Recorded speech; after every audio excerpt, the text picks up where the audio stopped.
తెలంగాణ రాష్ట్ర మూడో శాసనసభ స్పీకర్గా ఎన్నికైనందుకు మొట్టమొదట నా హృదయపూర్వక ధన్యవాదాలు.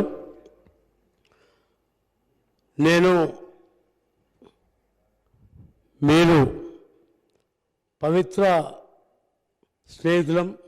ఎందుకంటే నేను ఒకటేసారి ఎంపీటీసీలం, ఒకటే నియోజకవర్గం. మరి ఆ రోజు ఇద్దరం కలిసి వికారాబాద్ సీటుకు 4 సార్లు కొట్లాను. ఇద్దరం కూడా 4 సార్లు వికారాబాద్ సీటుకు కొట్లాడినాం. కాలక్రమేణా 2008లో మరి రాజశేఖర రెడ్డి సాబ్ మరి నాకు నచ్చజెప్పి ఆ రోజు నీకు టికెట్ ఇచ్చిన తర్వాత ఆ రోజు లాస్ట్ ఎలక్షన్లో నామినేషన్ వేయలేకపోయేటప్పుడు కూడా అందుకోలేమని చెప్పి నా బైక్ మీద నడిపించుకొని నేను తీసుకుపోయి నామినేషన్ వేయించినటువంటి విషయం గుర్తు చేస్తున్నా. మరి ఎందుకంటే మనం అపూర్వ స్నేహితులం కాబట్టి ఒకటేసారి ఎంపీపీ, ఒకటే నియోజకవర్గం వెళ్ళి పక్క మండలాలకు వెళ్ళి ఎంపీపీలుగా ఉండి మరి ఆ రోజు నుంచి ఇప్పటి వరకు మరి కాలక్రమేణా నాకు చేవెళ్ళ టికెట్ రావడం జరిగింది. మరి మీకు వికారాబాద్లో కూడా 2 సార్లు ముఖ్యమంత్రి గారు కూడా వికారాబాద్ పోతావాని కూడా అడిగినాను. మొన్న వికారాబాద్ పోమని కూడా చెప్పాడు. అయినా కూడా నేను వికారాబాద్ పోను సార్, చేవెళ్ళకి వెళ్ళి ఉంటాను చెప్పి. కాబట్టి ఏది ఏమైనా అందరికంటే ఎక్కువ సంతోషం నాకుంటుంది. ఎందుకంటే నేను ఫస్ట్ టైం తీసుకుపోయినప్పుడు నామినేషన్ నా బైక్ మీద తీసుకుపోయి ట్రాఫిక్లో జామ్ అవుతున్నామని చెప్పేసి బైక్ మీద తీసుకుపోయి నామినేషన్ వేసి ఇచ్చిన సందర్భం. అదేవిధంగా మేడం ప్రచారంలో భాగంగా 2008లో ఒక ఊళ్ళో ఎమ్మెల్యే క్యాండిడేట్ ఏంటంటే మేడం నన్ను చూపించింది, ఆయన ఎమ్మెల్యే క్యాండిడేట్. అలాంటి సందర్భం అంటే ఒక లాస్ట్ ప్రచారం ముగించే సమయం లోపల మరి ఆ ఊరికి రాలేని పరిస్థితిలో వేరే మండలాలు ఉంటే అక్కడ నన్ను చూపించిన సందర్భం ఉంది. కాబట్టి అందుకే మనం అపూర్వ స్నేహితులం అని చెప్తున్నా. మరి అదేవిధంగా అపూర్వ సోదరులం.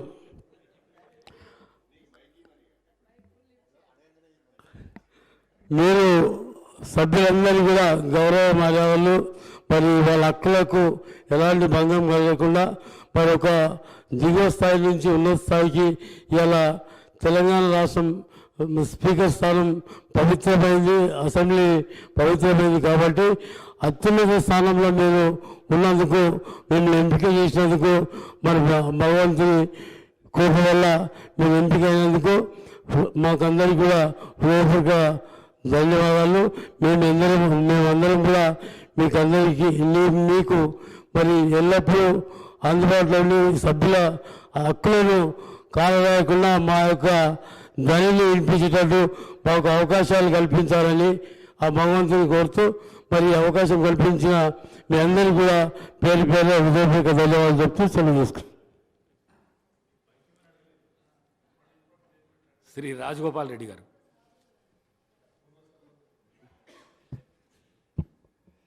తెలంగాణ రాష్ట్ర శాసనసభకు జరిగిన మూడవసారి జరిగిన ఎన్నికల్లో మీరు స్పీకర్గా ఎన్నిక కావడము చాలా సంతోషకరమైన విషయం అధ్యక్ష. నిజంగా చెప్పాలంటే మేము ఈసారి ప్రభుత్వం వచ్చిన తర్వాత మీరు ఒక పొజిషన్లో ఉంటారు అనుకున్నాం. చాలా కష్టపడి పైకి వచ్చిన మీరు అంతకంటే ఇంకా పెద్ద స్థానంలో గౌరవప్రదమైన స్థానం వచ్చేసరికి ఇంకా చాలా ఆనందం కలిగింది. సంతోషకరమైన వార్త. మేమందరం అనుకునేది మా మధ్యన ఉండి స్నేహితుల్లాగా చాలా దగ్గరగా ఉన్న మీరు స్పీకర్ అధ్యక్ష స్థానంలో కూర్చుంటే చాలా సంతోషంగా అనిపిస్తుంది అధ్యక్ష.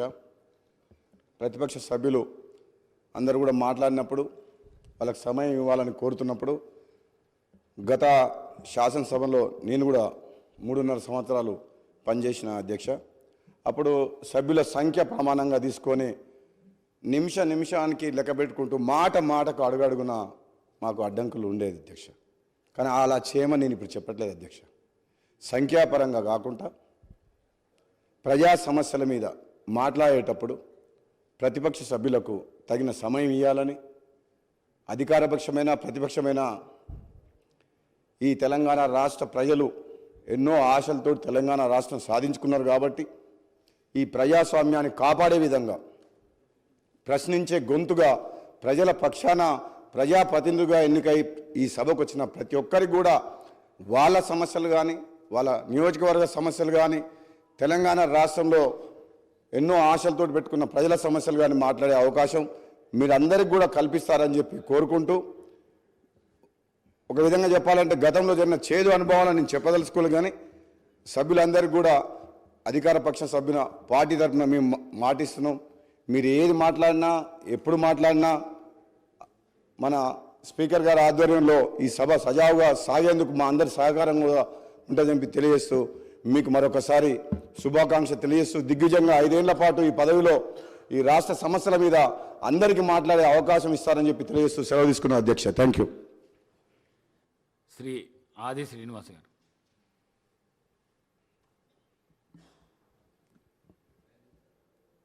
ముందుగా శాసనసభలో మాట్లాడే అవకాశాన్ని కల్పించిన మీకు ధన్యవాదాలు తెలియజేస్తా ఉన్నాను అధ్యక్ష.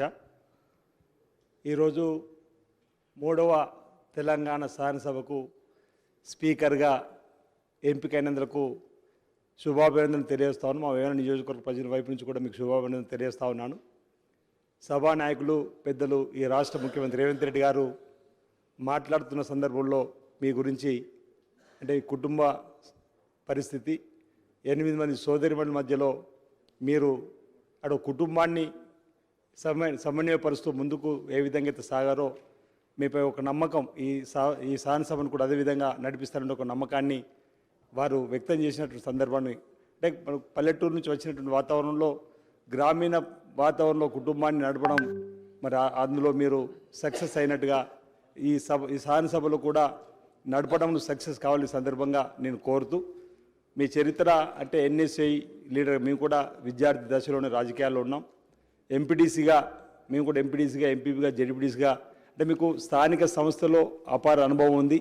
3 సార్లు శాసనసభ్యుడిగా కూడా ఎంపిక కాబట్టి శాసనసభ యొక్క విలువలు తెలిసిన వారిగా మీకు ఈ అవకాశం రావడం మరి మేము అభినందిస్తూ ఈ అవకాశాన్ని ఈ 3వ శాసనసభను ఈ రాష్ట్ర ప్రజల అభివృద్ధి కోసం ప్రభుత్వం తీసుకున్నటువంటి చర్చల్లో మరి సఫలమై రాష్ట్ర అభివృద్ధి పథంలో పోవడానికి మీ నాయకత్వ సభలో చర్చలు సఫలం కావాలని సందర్భం కోరుతూ, మొదటిసారి ఎంపిక కాబడినటువంటి శాసనసభ్యులు కూడా ఈ సభలో ఎక్కువ ఉన్నారు కాబట్టి ఎక్కువ సమయాన్ని కొత్తగా ఎంపిక కాబడిన శాసనసభ్యులు కూడా మీరు అవకాశం ఇచ్చి ప్రజా సమస్యలు పరిష్కారం చేయే దిశలో వారికి చక్కటి మార్గదర్శకులుగా ఉంటారని చెప్పినట్టు ఉండాలని చెప్పిన సందర్భంగా మేము మా శాసనసభ్యుల వైపు నుంచి కూడా మరి మీకు కోరుతూ మరొకసారి మీకు ప్రత్యేకమైనటువంటి అభినందనలు అందజేస్తా ఉన్నాను.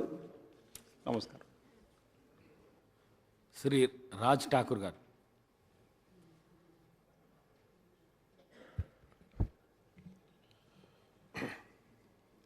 అధ్యక్ష, మొదటగా 3వ శాసనసభకి సభాపతిగా ఆయన మీకు శుభాకాంక్షలు తెలియజేసుకుంటా ఉన్నా.